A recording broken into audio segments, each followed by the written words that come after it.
मैं अपने गुरु परमपिता परमेश्वर भगवान शिव के चरणों में नमन कर उन्हें प्रणाम करता हूँ। मेरे गुरु हमेशा अपना हाथ मेरे और मेरे परिवार के सिर पर बनाए रखें। हर हर महादेव। आज हम आपको बताने जा रहे हैं आने वाली 3 जनवरी 2025 को माँ शाकुंभरी के नवरात्रे स्टार्ट हो रहे हैं।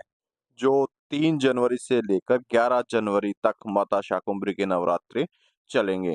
यह नवरात्रि का पर्व स्पेशल माँ शाकुंभरी के लिए ही आते हैं। ये 9 दिन माता शाकंभरी के लिए ही अर्पित किए जाते हैं। इन नवरात्रों में माँ शाकंभरी आप सभी भक्तों के घर में आती हैं, आपके घर को खुशियों से भर देती हैं। माता रानी आपके घर में अन्न खाद्य पदार्थ की कमी को पूरा करती हैं। जब इस जगत में दुर्गम नाम के राक्षस ने ब्रह्मा जी को प्रसन्न करके वरदान में चारों वेदों को मांग लिया था और ऐसा वरदान मांगा कि उन्हें कोई युद्ध में हरा ना सके। राक्षस ने अपने वरदान का दुरुपयोग करते हुए चारों वेदों को छुपा लिया।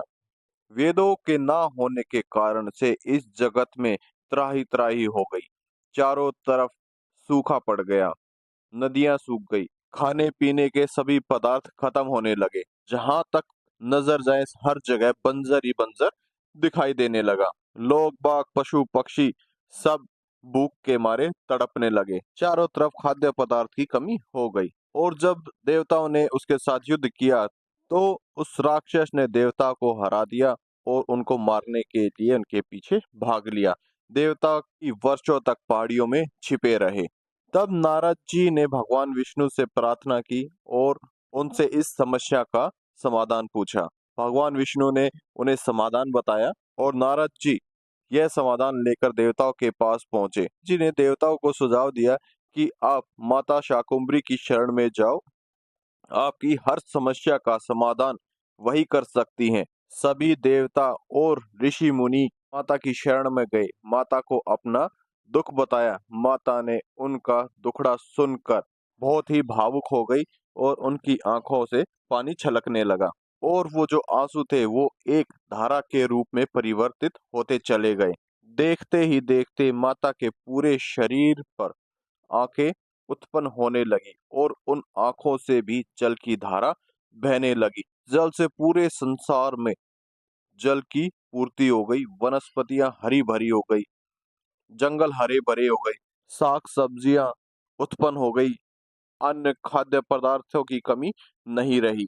माता का ये रूप शताक्षी के नाम से विख्यात हुआ। माता शताक्षी जल फल फूल अन्न लेकर इस जगत में अवतरित हुई थी।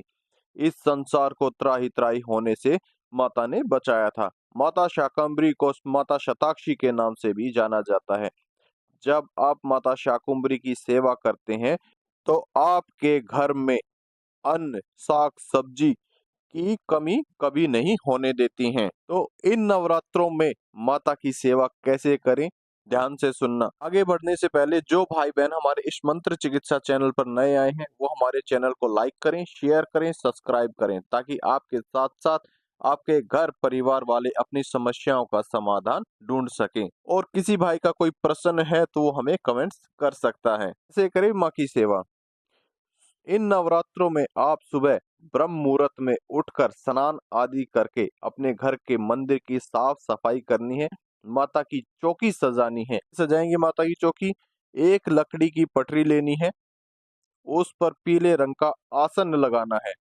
माता रानी को माता रानी की फोटो को या माता रानी के यंत्र को उस चौकी पर स्थापित करना है। माता रानी के लिए हरी सब्जी एकदम ताजा लानी है, ताजा फल लेने हैं, गाय के घी का दीप लगेगा, एक जल लोटा लेना है, उसमें गंगा जल डालना है, धूप आदि लेनी है। हो सके तो कमल का फूल जरूर लें माँ के लिए। आपको अपने लिए पीला आसन लगाना है, उस आसन पर बैठ करके माता के लिए दीप जगाना है, माता रानी को दीप दान करना है। अपने हाथ में जल लेकर के संकल्प लेना है, हाथ में जल लेकर के अपना नाम गोत्र माता का नाम पिता का नाम स्थान बताना है और माता रानी को बोलना है, हे माता रानी, मैं आज से चलने वाले इन नवरात्रियों में आपकी सेवा आराधना करूंगा या करूंगी। इसके फल स्वरूप आप मुझे अपने आशीर्वाद से परिपूर्ण करें, जिससे मेरे घर में कभी भी अन्न, जल, साग, सब्जी, फल आदि की कमी ना हो सके। मेरे घर में कभी भी कोई भी जीव, जंतु, मनुष्य, साधु, संत, फकीर भूखे पेट ना जा सकें। इतनी कृपा करना। इसके बाद आप उस जल को जमीन पर छोड़ दें। इसके बाद सबसे पहले आपने भगवान गणपति जी महाराज का आवाहन करना है। फिर अपने घर के कुल देवी देवता का आवाहन करना है।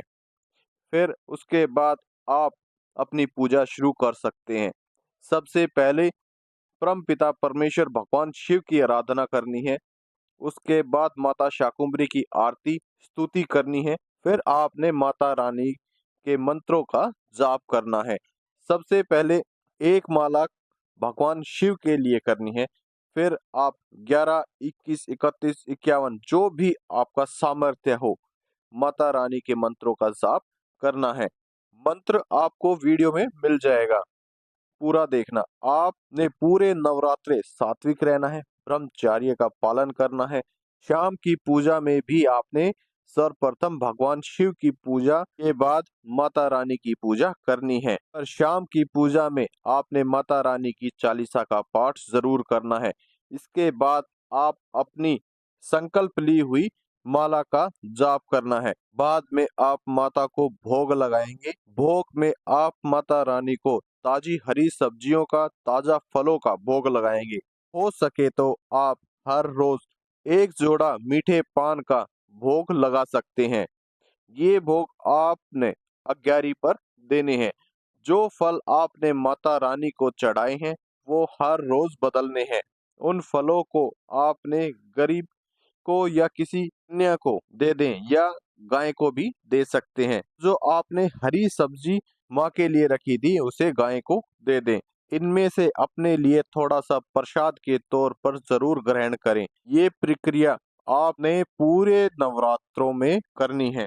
आखिरी नवरात्रि की सुबह आपने हलवा, पूरी, साग, सब्जी बना करके कन्याओं को भोजन कराना है। उनके लिए वस्त्र दान करने हैं, दान दक्षिणा देनी है। जो भी आपका सामर्थ्य हो, आप अपने सामर्थ्य के अनुसार कर सकते हैं। इसके बाद आप भोग ग्रहण करके अपना व्रत खोल सकते हैं। और किस मंत्र का जाप करना है, ये ध्यान से सुनना। पहला मंत्र है तो आपने सर्वप्रथम भगवान शिव के लिए करना है, ओम नमः शिवाय। इसका एक माला का जाप आपको करना है। और माता शाकुंभरी के लिए ओम ह्रीम श्रीम क्लीम अन्नपूर्णे नमः मंत्र का जाप आपने करना है। जब आप इन मंत्रों का जाप करेंगे तो माता और भी जल्दी प्रसन्न हो जाती हैं। आपने इस बात का ध्यान जरूर रखना है कि भगवान शिव की आराधना जरूर करें। भगवान शिव की आराधना के बगैर माता रानी कभी भी आपके घर में नहीं आएंगी, क्योंकि ये एक शक्ति पीठ के रूप में ही माता रानी विख्यात हैं। जो इस धरती पर 51 शक्ति पीठ हैं, उनमें से एक माता शाकुंभरी भी शक्ति पीठों में से आती हैं। इसलिए आपको सर्वप्रथम भगवान शिव की आराधना जरूर करनी चाहिए। और जब भगवान शिव प्रसन्न हो जाते हैं, तो माता रानी तो स्वयं ही प्रसन्न हो जाती हैं। अब हम चलते हैं, आपकी समझ में आ गया होगा कि इन नवरात्रों में, माता शाकुंभरी के नवरात्रों में किस प्रकार से हमें पूजा करनी है और किस प्रकार से भोग प्रसाद दिया जाता है। माता रानी का भोग प्रसाद सबसे अलग होता है, इसलिए ध्यान रखना माता रानी के भोग प्रसाद में कोई त्रुटि ना हो। और कोई भाई बहन अपनी चेकिंग कराना चाहता है, वो अपना नाम, पता, एड्रेस, अपनी फोटो हमारे टेलीग्राम, व्हाट्सएप, फेसबुक चैनल पर अपलोड कर दें। लिंक आपको डिस्क्रिप्शन में मिल जाएगा। और जो भाई मेडिटेशन करना चाहता है, साधनाएं करना चाहता है, वो हमसे जुड़े रहें। हम आगे चल के क्लासेस भी जरूर स्टार्ट करने वाले हैं। तो हम चलते हैं। हर हर महादेव। मेरे बालाजी महाराज आप सभी का उद्धार करें। जय श्री राम।